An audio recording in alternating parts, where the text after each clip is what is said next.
Hello, my lovely listeners out there. This is ARK representing NRK9. Dear yes professional students.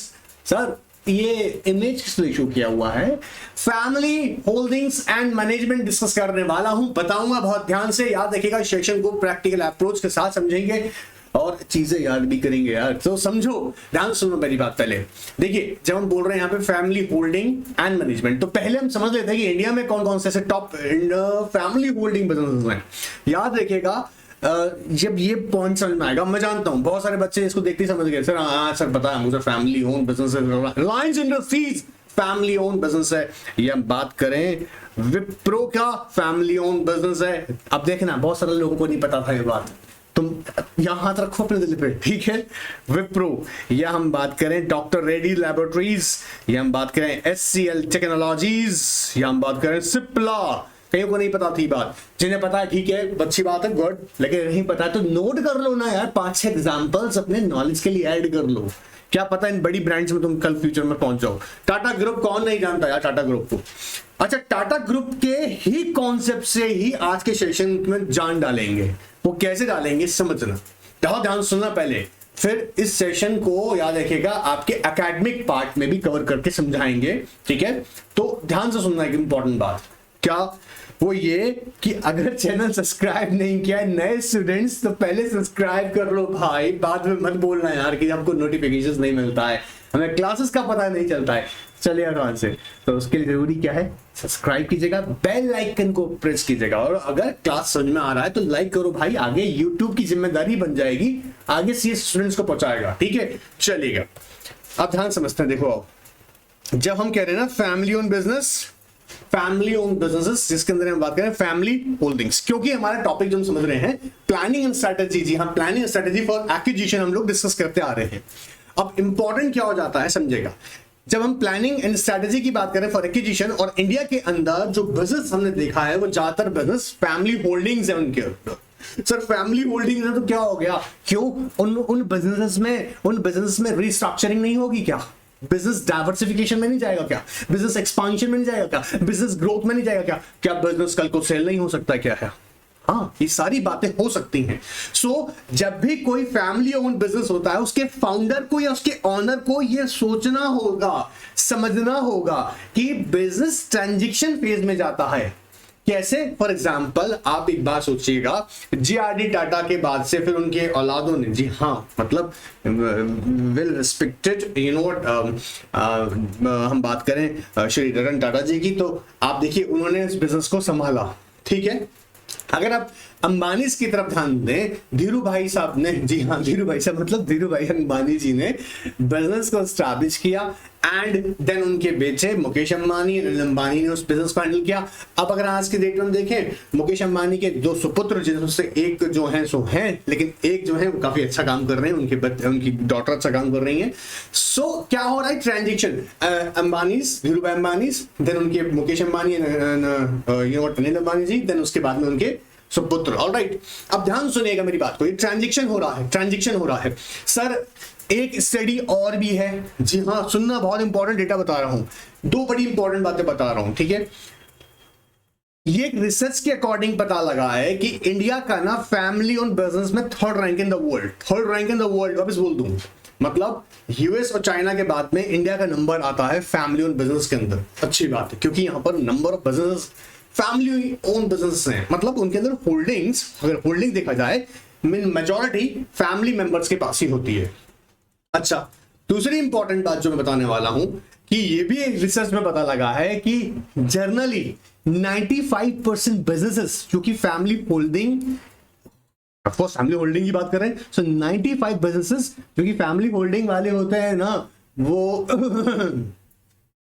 आगे continuous family उसे carry नहीं कर पाती है। क्या रीजन है, क्यों ऐसा होता है, वो भी इस सेशन में समझेंगे।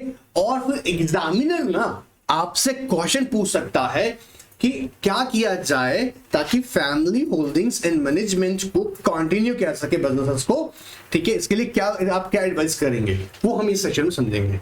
सो अगर हम टाटा ग्रुप्स की तरफ जान दें, या फिर हम बात करेंगे जो हमने 6 यहाँ बिजनेस में बात करे हैं, आप किसी भी बिजनेस की तरफ ध्यान दें।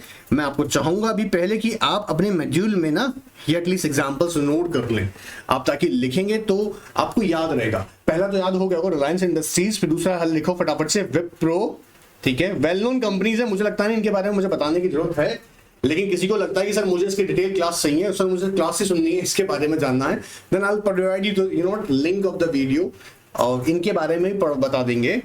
डॉक्टर रेड्डीज नोट कर लेना, है ना। देखो लिखोगे अच्छी बात है, आप लोगों की नॉलेज बैंक बढ़ेगा, नहीं लिखोगे कोई प्रॉब्लम नहीं है। बाद में फिर सर्च करने जाओगे है ना, कंपनीज के टाइम जब इंटरव्यू पे जाओगे तो उससे पहले की मेहनत अभी से कर लो। सिप्ला, टाटा ग्रुप, ठीक है, 6 नाम लिख लीजिएगा, अभी के लिए काफी है। अब ध्यान से सुनना, तो सबसे बड़ा चैलेंज क्या आने वाला है सर? चैलेंज तो ये आ जाएगा सामने कि कॉन्फ्लिक्ट ऑफ मैनेजमेंट को लेके इश्यू होगा। बिजनेस में सबसे बड़ी प्रॉब्लम क्या आती है? अप्रोचेस डिफरेंट होती हैं, आइडियाज डिफरेंट होते हैं।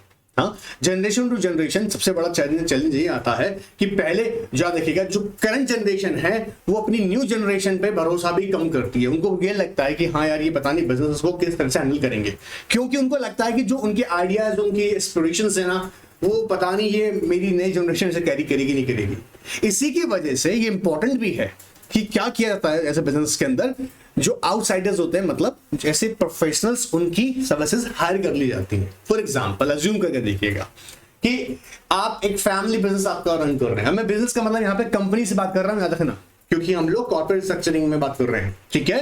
तो कंपनी के पर्सपेक्टिव से बोल रहा हूँ बात। अब आप फैमिली बिजनेस आपकी कंपनी कर रही है, ठीक है, फैमिली ऑफ कोर्स एक कंपनी के अंदर आपकी फैमिली होल्डिंग्स है, मतलब आपका फैमिली ओन्स बिजनेस है। अब आपको लगता है कि कॉन्फ्लिक्ट ऑफ इंटरेस्ट होगा, ठीक है। तो इसका सोल्यूशन क्या है? वैसे रियलिटी बताऊं, सोल्यूशन टाटा ग्रुप ने दे रखा है। टाटा ग्रुप ने काम सबसे पहले ही कर दिया था। क्या? Trust creation. आप जानते होंगे ट्रस्ट यहां पर जो क्रिएट किया गया, प्राइवेट ट्रस्ट के फॉर्म में कहना चाह रहा हूं, क्या है? टाटा ट्रस्ट। अब टाटा ट्रस्ट के अंदर उसका इतना सब्सिडीज है कि डुबकी लगाओ तो ढूंढते ढूंढते परेशान हो जाओ, ठीक है, बात पकड़ में आ रहा है। तो टाटा ने क्या किया? अपने बिजनेस को ट्रस्ट का स्ट्रक्चर दिया। ट्रस्ट सर, क्या ट्रस्ट मेरे बच्चे? ट्रस्ट आओ देखें, सीखें, समझें, सीख लीजिएगा अच्छे से। देखिए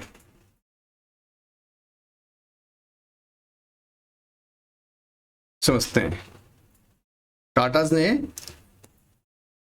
क्या किया? बिजनेस को ट्रस्ट का स्ट्रक्चर दिया। बहुत बच्चा लोग जानता है, मैं कई बार अपनी और भी क्लासेस में मैंने बार बताया है बात को, ठीक है। Trust creation is the one of the best solution, इसलिए for family holding and management of the company. जिन कंपनीज में फैमिली होल्डिंग्स हैं और मैनेजमेंट की अगर बात की जा रही है, जिनकी मैनेजमेंट भी फैमिली के मेंबर्स ही कर रहे हैं, मतलब अगर टॉप पोस्ट पे अगर देखें, ऐसे केसेस में सबसे अच्छा तरीका यह है कि आप उसको ट्रस्ट क्रिएशन करें, ठीक है। ट्रस्ट क्रिएशन करने के बाद में जो कॉन्फ्लिक्ट ऑफ मैनेजमेंट है वो अवॉइड किया सकता है। या हम बात करें दूसरी, क्योंकि वो भी बड़ी इंपॉर्टेंट है, क्योंकि बिजनेसेस में सबसे बड़ा इश्यू क्या आता है, आप देख रहे हैं ना, कि आपकी खुद की एसेट्स, आपकी खुद की एसेट्स, जी हाँ, मेरी अपनी एसेट्स। पता लगा मैं बिजनेस करने पहुंचा और मैं कंपनी फॉर्म में बिजनेस कर रहा हूं, तो मैं खुश हूं कि कंपनी की जिम्मेदारी कंपनी की, मतलब कंपनी की लायबिलिटीज कंपनी की हो गई। लेकिन अगर मैं बिजनेस करने जा रहा हूं और ऐसा केस के अंदर मैंने ट्रस्ट क्रिएशन नहीं किया है और कंपनी वाला कॉन्सेप्ट लेके चल रहा हूं, तो कहीं ना कहीं फिर इश्यू ये अराइज होता है कि जो मैं फैमिली लेगेसी पास ऑन करना चाहता हूं, कि हाँ मैं, मेरे बाद मेरे बच्चे, उनके बाद आगे, फिर आगे पीढ़ी दर पीढ़ी बिजनेस चले, वो कैरी करना बिजनेस में दिक्कत आ सकती है, लेकिन ट्रस्ट क्रिएशन में नहीं आएगी।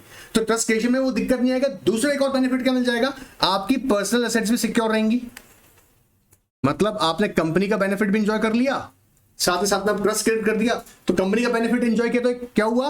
आपकी पर्सनल एसेट्स सेफ रहेंगी, प्लस वहां पर आपका ट्रस्ट क्रिएशन से, जब ट्रस्ट क्रिएट करेंगे तो आपकी स्पेसिफिकली आपकी एसेट्स पे कोई इंपैक्ट नहीं आना। लेकिन कई बार क्या होता है, समझो, एक और इंपॉर्टेंट चीज है कि फैमिली में से एक मेंबर निकला, आपने देखा ना अभी कुछ साल पहले ही मुकेश अंबानी और अनिल अंबानी दोनों ने अपने बिजनेस सेपरेट कर लिए। तो सर क्या ये ऐसे केसेस में क्या किया जाए? ऐसे केस में भी आप क्या कर सकते हैं, किसी इंडिविजुअल मेंबर को लगता है कि नहीं, I want to do my business according to my will, बोला ठीक है आप अपने अकॉर्डिंग करना चाहते हैं और ट्रस्ट चल रहा है, तो ऐसे ट्रस्ट के अंदर आप एक और डिस्क्रिशनरी जानते होंगे ना, डिस्क्रिशनरी ट्रस्ट आप क्रिएट कर लेते हैं, जिसके अंदर आप उस पर्टिकुलर इंडिविजुअल मेंबर को, भैया उसके नाम से वो बिजनेस कैरी करता है, वो स्टिल वो भी ट्रस्ट ही रहेगी। याद रखना सीएस प्रोफेशनल के स्टूडेंट हो, इसलिए मैं उस लेवल पे बोल रहा हूँ, उस लैंग्वेज को यहाँ पे मतलब लेक्चर डिलीवर कर रहा हूँ जहां पर टेक्निकल टर्म्स उम्मीद कर रहा हूँ तुम्हें पता होंगी बेसिक्स, ठीक है। सो सबसे अच्छा जो बेस्ट तरीका है, अगर आप चाहते हैं फैमिली होल्डिंग्स एंड बिजनेस जो मैनेजमेंट इस कंपनी का वो कंटिन्यू बना रहा है, उसके लिए सबसे अच्छा तरीका क्या है? Trust creation. अब देखो जैसे यहां पर आओ, यहां एक प्रॉब्लम बताया हुआ है कि एग्जैक्टली प्रॉब्लम क्या है, बेनिफिट भी बताया तो प्रॉब्लम बताया। जैसे मैंने कहा अगर इंडिया में हम देखें तो लगभग मैंने कहा इंडिया जो है 3rd रैंक पे आता है इस मामले में। किस मामले में sir? Family holding and management business के अंदर, फैमिली होल्डिंग बिजनेस के अंदर जैसे कह रहा है for any family own business transition समझ रहे ना, जनरेशन टू जनरेशन जब बिजनेस जाता है आगे पास ऑन होता है, is a crucial aspect that every founder of owner should keep in mind while pursuing the strategic business objectives of growth, diversification, expansion, sale। अब ये रियलिटी है, समझना, आप ग्रोथ में जाना चाहते हैं, आप बिजनेस सेल करने की बात कर रहे हैं, तो आज की डेट में मान लीजिएगा एक इंसान जिसने बिजनेस कंपनी स्टैब्लिश करी है, इनकॉर्पोरेट करी है, अब वो फर्दर फ्यूचर प्लान कर रहा है, तो उसके लिए उसके माइंड में सबसे पहले बात क्या आना जरूरी है कि मैं चाहता क्या हूं, मेरी फैमिली, आने वाला मेरा जनरेशन क्या इसे कैरी करे।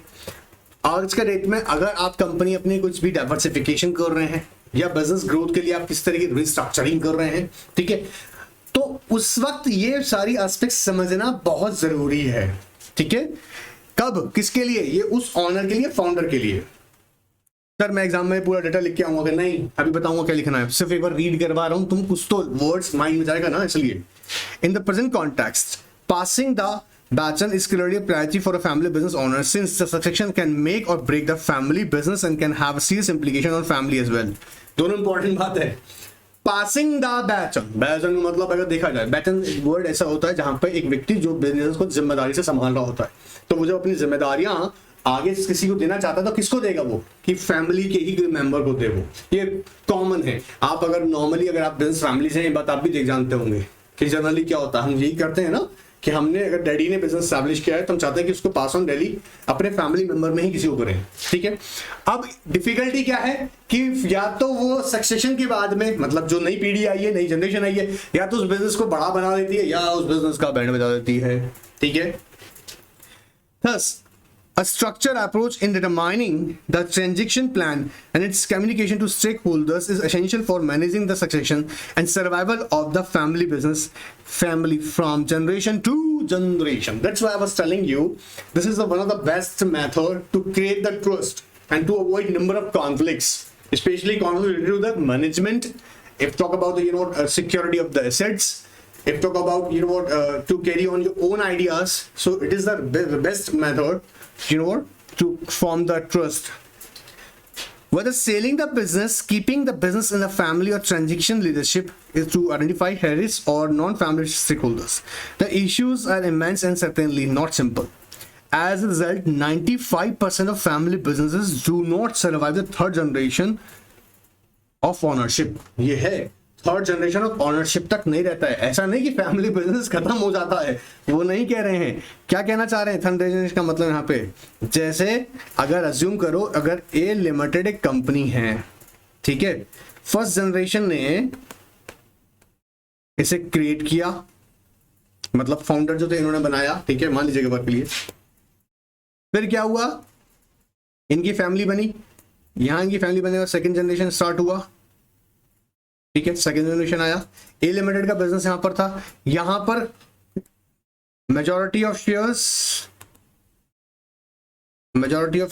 इन्होंने होल्ड किए थे 1st जनरेशन, 2nd जनरेशन ने भी मेजॉरिटी ऑफ शेयर्स होल्ड किए होते। और यूजुअली देखा गया 3rd जनरेशन तक ए लिमिटेड का बिजनेस जब पहुंचता है, 3rd जनरेशन में जब तक पहुंचता है, उस 3rd जनरेशन तक majority share holding family members का नहीं होता है। बात पकड़ में आ रहा है? फैमिली बिजनेस में ये जनरली ऑब्जर्व किया गया, जैसे इन्होंने बताया 95% में। अब जो मैंने आपके सामने टॉप 6 कंपनीज अभी बताई है, मैं उम्मीद कर रहा हूँ आपके बुद्धि में बैठी होंगी ये, जो हम ये बात कर रहे थे, रिलायंस इंडस्ट्रीज की, डॉक्टर रेड्डी लैबोरेटरीज है, विप्रो है, सिप्ला है, जी याद कर लो भाई, एचसीएल इंडस्ट्रीज हैं। इन कंपनीज की अगर शक्ल सूरत आप देखें आज का डेट में ना, रतन टाटा का ग्रुप तो खैर मैं बोलता ही, उन्होंने ट्रस्ट क्रिएट किया हुआ है, तो एक्स्ट्रा एग्जांपल इस चीज का है।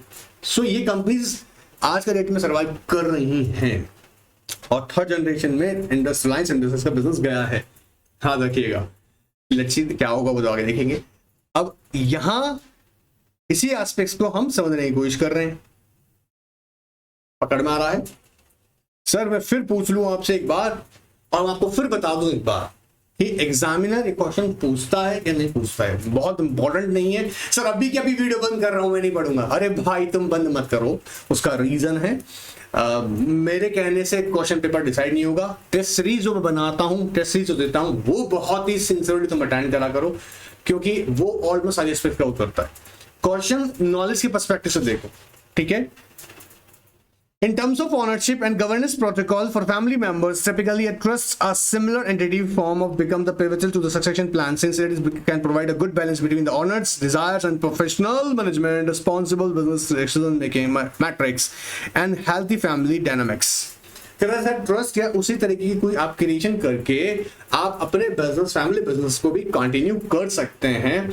चाहे कैसे, किसी प्रोफेशनल्स की आप हेल्प भी ले सकते हैं, ठीक है। आप यू नो व्हाट, ऑनरशिप भी आपकी मेंटेन वहां रहेगी, एक सही और साउंड डिसीजन लिया जा सकता है अगर ट्रस्ट क्रिएशन की जाती है तो, ठीक है। अब देखो यहाँ पे कह रहा है following are the some of the key benefits of succession planning under trust structure. अब ये क्वेश्चन यहां से एग्जाम के लिए बन जाती है ना। Discuss the some of the keys benefits of succession planning under a trust structure for continuing business legacy and smooth transition of business from hands of one generation to another। ये question बन सकता है, यही question बनेगा इसके अंदर, और दूसरा क्वेश्चन नहीं बनेगा, ये तो मैं दावे से कह सकता हूं। तो इस टॉपिक में क्या रखना है, ये यहाँ पर फोकस करना है, क्या क्या बेनिफिट्स होंगे अगर आप ट्रस्ट क्रिएशन के थ्रू करते हैं। तो पहला क्या आता है, कंटिन्यूइंग प्लानिंग। सबसे पहला क्या है, कंटिन्यूइंग प्लानिंग। बोलो मेरे साथ में, कंटिन्यूइंग प्लानिंग याद करवाना है मुझे आपको अभी के अभी। कंटिन्यूइंग प्लानिंग, पहला स्टेप क्या है, continuing planning. Consolidation of ownership and control under a trust allows a founder और owner and family to set a clear vision and ensure commitment from next generation of family members। पहला step क्या होगा, consolidation of ownership and control. जैसा मैंने कहा आपको 95% businesses third generation तक family holdings वहां पर लगभग नॉन कंट्रोल में चली जाती है या रहती नहीं है। ऐसे केसेस में इन्होंने कहा कि आप क्या कर सकते हैं, कंटिन्यूइंग प्लानिंग। ट्रस्ट क्रिएशन के थ्रू कंटिन्यूइंग प्लानिंग कर लेंगे, उससे क्या बेनिफिट होगा, जो आप समझते हैं ना, ट्रस्ट की अपनी प्रॉपर्टीज होती हैं, ट्रस्ट का अपना एसेट्स होता है, but for the benefits of whom, of the family members. तो ट्रस्ट क्रिएशन किया गया किसके लिए, मान लीजिएगा तो फैमिली के लिए किया गया है, तो यहां पे क्या होगा, वो फैमिली के बेनिफिट्स के लिए है, आप एंजॉय कर सकते हैं। तो पहला काम क्या होगा, कंसोलिडेशन। एंड कंसोलिडेशन किस चीज को करना, ऑनरशिप को, कंसोलिडेशन ऑफ ऑनरशिप। बटी नहीं रहेगी कि मुकेश जी अपना ले गए, अनिल जी अपना ले गए। रिलायंस के अंदर क्या हुआ, मुकेश जी अपना हिस्सा ले गए और अनिल जी अपना ले गए। अगर ट्रस्ट क्रिएशन होता तो क्या अपना अपना हिस्सा निकाल पाते अलग से, नहीं। बात पकड़ में आ रहा है। तो consolidation of ownership and control and trust allows the founder and owner family. अब सर इतनी लंबी चौड़ी लाइन मुझे याद नहीं होती है, इतना तो तुम याद कर सकते हो, फिर भी कीवर्ड्स बता दूं उसका मेनली जो है, consolidation ownership and control and trust. इतना तो याद सकते हो, इतना consolidation and ownership of control of consolidation ownership and control under the trust. ध्यान से सुनना, क्यों बता रहा हूँ छोटे छोटे पॉइंट्स। जिन जिन बच्चों का कॉपी मैंने देखा है, जिनके सेंटेंसेस में फ्रेमिंग में इश्यूज हैं, उनके लिए कह रहा हूँ कीवर्ड्स तो आपको अपना आंसर में आना चाहिए आपके ना, इसलिए, ठीक है, सबके लिए नहीं कह रहा हूं। आगे कहता है this results in continuing planning from one generation to another resulting in harmony between goals, objectives, targets. अब सबसे बड़ी बात क्या होगी, ध्यान सुनना मेरी बात को। पहले ही ट्रस्ट क्रिएशन के हमने क्रिएट करके हमने अपने गोल्स डिसाइड किए हुए हैं, ऑब्जेक्टिव डिसाइड किए हुए हैं, तो भैया इस ट्रस्ट का है ना। मेंबर होने का मतलब फैमिली मेंबर हो इस ट्रस्ट में, ऑफ कोर्स तुमको बेनिफिट मिलेंगे। अब पहले से क्लियर है कि भैया ऑब्जेक्टिव्स क्या हैं, गोल्स क्या हैं, तो तुम जाके बिजनेस को ना यू नो कहीं ना कहीं अलग नहीं करना चाहोगे। बात पकड़ मारा है, कर नहीं पाओगे, क्या चाहोगे क्या। Between generations thereby reducing the conflicting objectives interest between the family members. अक्सर झगड़ा होता है, वो बोले झगड़ा करता हूं। दूसरा आता है जनरेशनल चेंज। जनरेशनल चेंज में सबसे बड़ी जो चैलेंज आता है, मैंने कहा कि करंट जनरेशन को लगता है, जो हमारी न्यू जनरेशन है, they are not able to take care the business. बोला ये भी झंझट होता है। तो ऐसे केसेस में क्या होता है, ट्रस्ट में आप प्रोफेशनल से आउटसाइडर एक्सपर्ट्स की भी हेल्प अपने बिजनेस में ले सकते हैं। जैसे पहला सेकंड पॉइंट हमने देखना है क्या, generation change. Family owned firms struggle to keep pace with the global mega trends like demographic shifts, digital technology without involvement of new generation. Digital technology आप use तो करें, but without the involvement of new generation. At the same time, current generation may not always have confidence in the ability of the new generation to take over the business. May also have limitations relating to their ideas of change and growth. This calls for professionals for family firms by introducing excellent talent, leading to better governance, more rigorous decision-making process in areas like finance, wealth management, and personal expenses. पकड़ में आ रही है बात। So second क्या है, जब बोले generational change, और ये सबसे बड़ा इशू होता है, और इसी की वजह से ही बिजनेसेस जनरली फैमिली जो होल्डिंग बिजनेसेस होते हैं वो सेपरेट हो जाते हैं। बात पकड़ में आया। तो ट्रस्ट क्रिएशन का बेनिफिट आपको मिलेगा इसके अंदर। दूसरा मैंने पहला पॉइंट क्या देखा हम लोग, कंटेनिंग प्लानिंग। सेकंड हमने देखा generational change. Alright sir, conflict management. A trust would lay out specific protocol governing decision making. देखो यहां पर हाईलाइट करना, it provides what?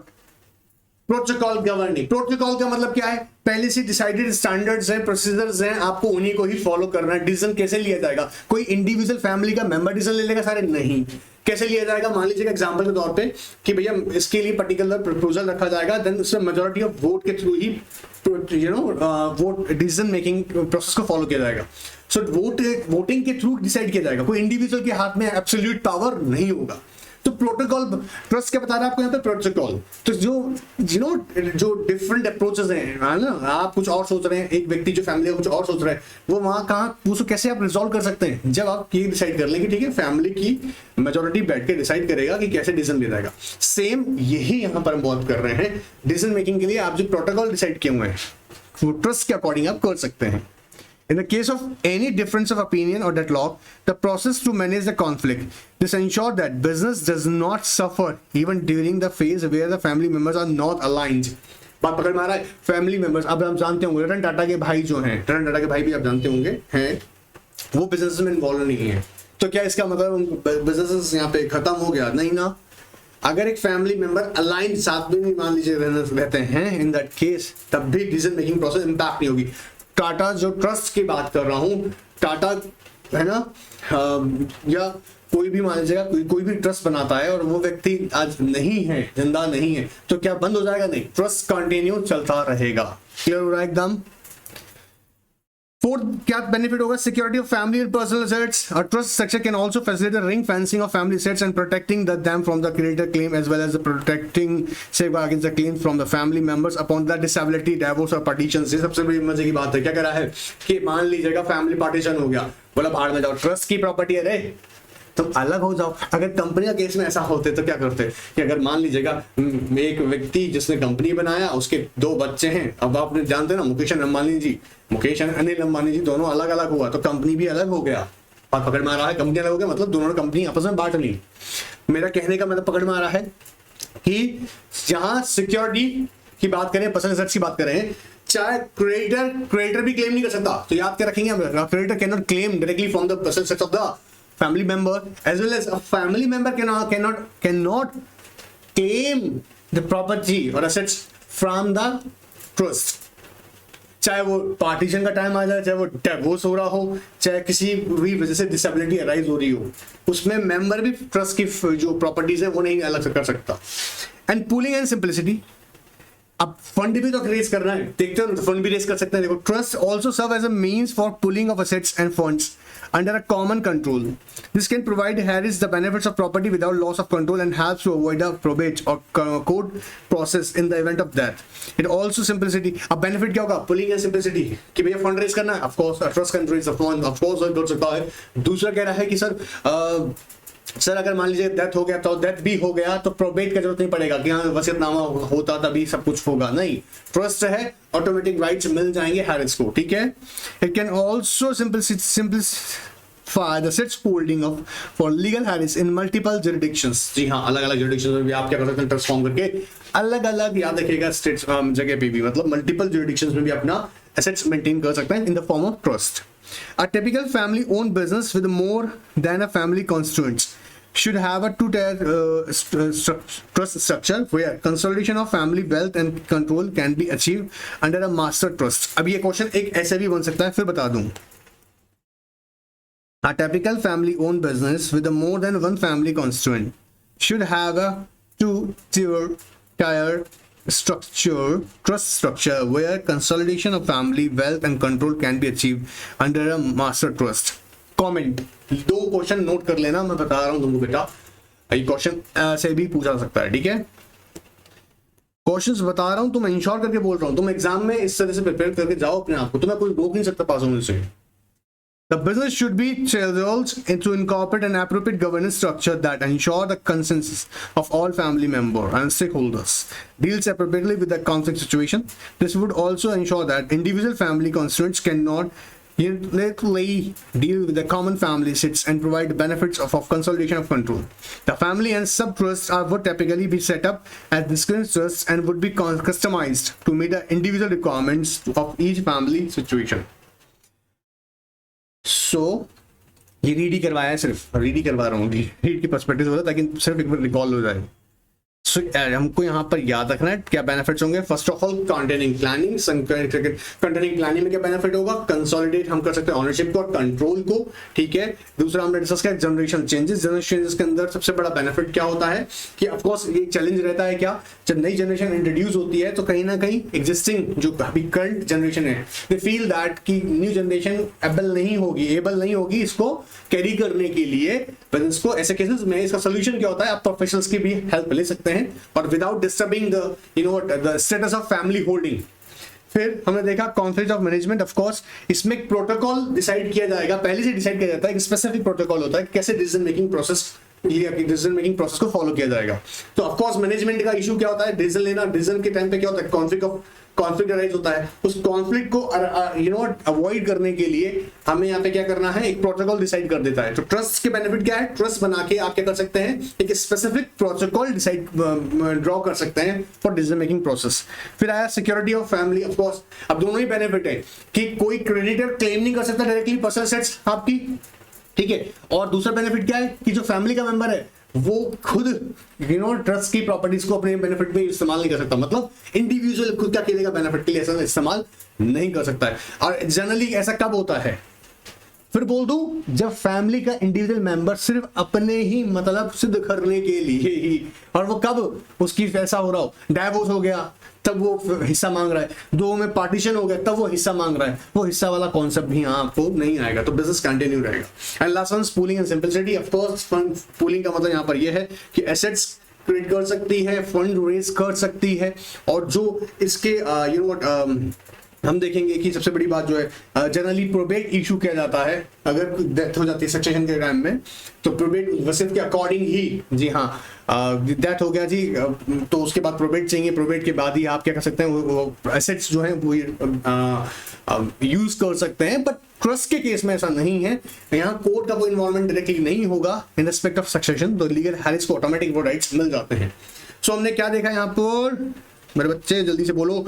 Containing planning, first है containing planning, second generational changes, third बोलो मेरे साथ में conflict of management, security of family and pulling and simplicity.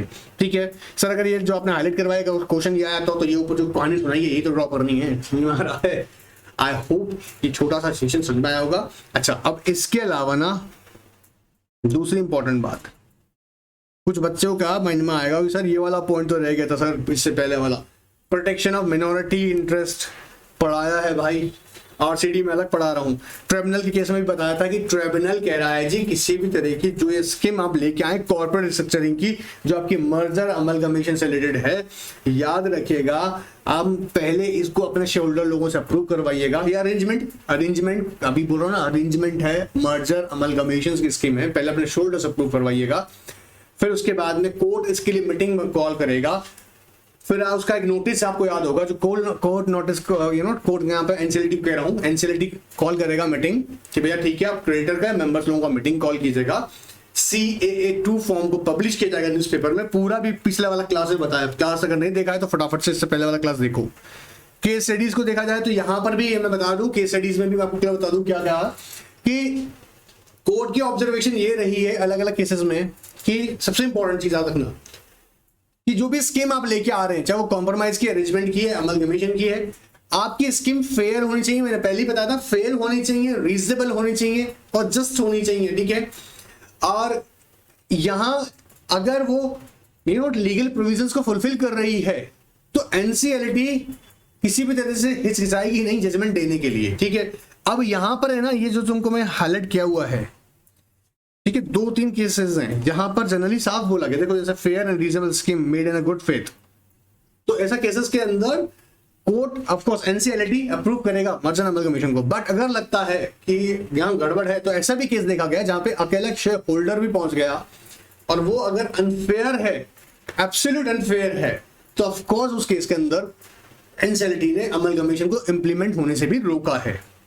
तो सर हम करना क्या है, सर पढ़ना नहीं पढ़ना, देखो ये बताया था मिनोरिटी के पूरा चैप्टर भी चैप्टर पढ़ा है यार आरसीडी के अंदर, ठीक है। Exception to rule, ultra vires, foreign minority, wrong doing control, shoulder have right to file suits, operation discuss किया है। अब ये किन को कह रहा हूँ, किन बच्चों को कह रहा हूँ, उनको नहीं कह रहा हूँ जो बेचारे रेगुलर क्लास ले रहे हैं, उन लोगों को नहीं टोक रहा हूँ, उनको टोक रहा हूँ जो पता नहीं अभी कहाँ है, ठीक है। देख रहे नहीं देख रहे क्लासेस, देखते कोई सी क्लास है उसका क्वेश्चन पूछते हैं जबकि ऑलरेडी डिस्कस हो चुका होता है वो, और अभी रिसेंट कर रहा हूं, ठीक है। तो नहीं पढ़ा है आरसीडी का वो चैप्टर वापस देख लेना, थॉरोली पढ़ना, क्योंकि यहां ज्यादा इंपॉर्टेंट वो वहां है क्वेश्चन, उसे जरूर कंसिडर करना, ठीक है। और ये चैप्टर हम लोग खत्म कर चुके हैं। क्वेरीज अगर हैं, क्वेरीज रखिएगा, आपको आंसर करूंगा और उसको तैयार कर लो। 2 दिन का वक्त मिल रहा है आपको, टेस्ट अटेम्प्ट करो ताकि पता लग जाए कि कहां ड्राफ्टिंग में गड़बड़ कर रहे हो। तुम्हारी प्रॉब्लम सबसे ज्यादा क्या आ रही है, तुम्हारी ड्राफ्टिंग में गड़बड़ हो रही है, सो उस चीज को सुधारना है। ऑलराइट, टेस्ट मिस मत करना भाई। Goodbye, take care.